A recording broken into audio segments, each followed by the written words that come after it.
What is a clock in a computer? Well, a clock is something in a computer that tells the computer to move forward. But how do we build it? Well, the first thing we're going to need is a NOT gate, which inverts its input and puts that in its output.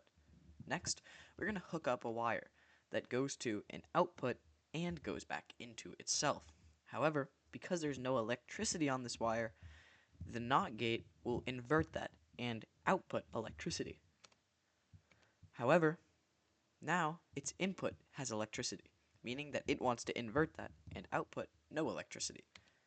This creates a sort of ticking that cycles, which creates the name clock.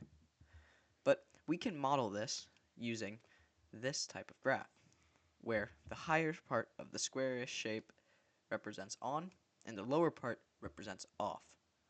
So what do we actually use a clock for? Let's demonstrate it using the ALU we built in the last video. As you can see, it has a clock input on it. Into this, we're just going to put our clock. Next, we are going to put some inputs.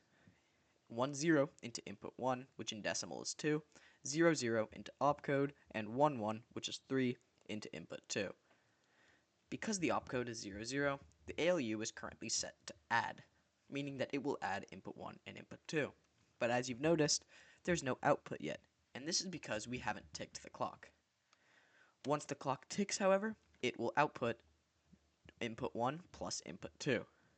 And this is important, because let's say we wanted to change input 2 from 3 to 4. Well, the output would stay the same until the clock ticks again.